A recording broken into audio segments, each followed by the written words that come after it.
psilocybin is powerful medicine, like extremely powerful medicine. And with that comes a lot of responsibility. You can't just tell anyone, hey, take some psilocybin and this will help your mental health. Like some people will have horrible reactions to that because they have not dealt with things they need to deal with before doing that. And they don't have the training to put themselves in the right set and setting, the right dose to have that good experience. But as far as research goes on mental health, as far as my personal experience using these things in medicine, they are powerful tools.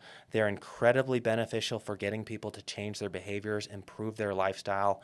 They're naturally antidepressive, anti-anxiolytic, outside of the bad trip, of course, which can be really bad if people don't know what they're doing. So be careful.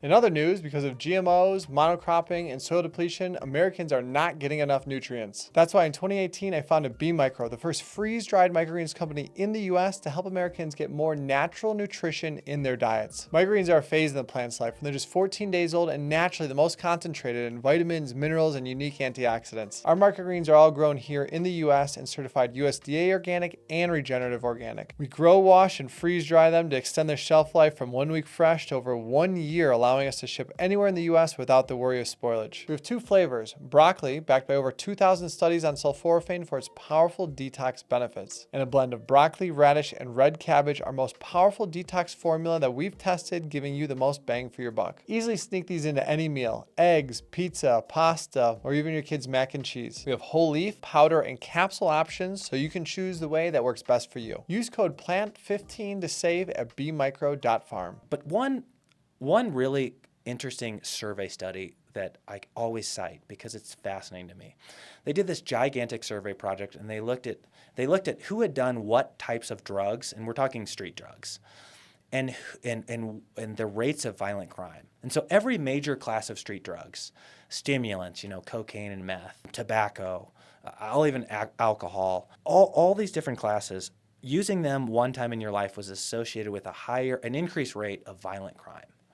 The only one that went against the trend was classic hallucinogens like psilocybin, LSD, ayahuasca, ibogaine.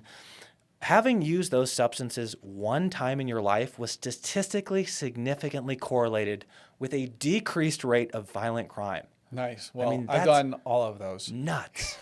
That's nuts, though, isn't it? Mm-hmm. Like that powerful of a signal that swims against every drug class. Mm-hmm. I mean, that's a hold on to your pants because that's like a do you have experience in that way? I have not, but I know that a day-long trip would be powerful. I had somebody on the podcast that has an ibogaine clinic down in Brazil and brings people with hardcore addictions down, and heroin addiction. It seemed like a superpower to be able to bring people from heroin to like, okay, they're ready and willing and they could just let go of it. It seems like. Yeah.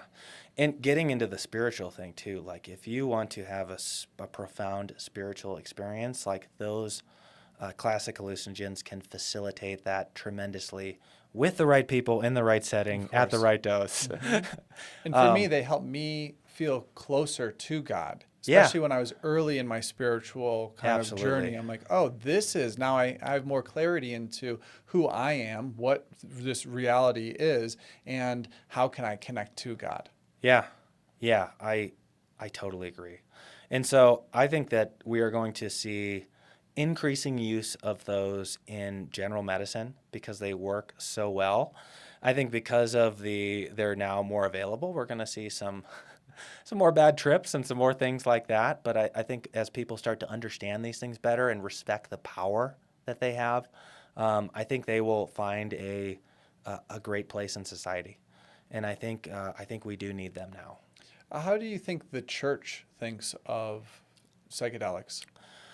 I generally think that society has been against psychedelics, like bigger societal features like governments, like big churches, because they really they cause people to question things and question kind of everything. Mm-hmm. And if you're in power and trying to maintain the status quo, that's not necessarily something you want everybody doing, everybody questioning your authority or things like that. And so I think that historically, like church organizations and governments have been against them.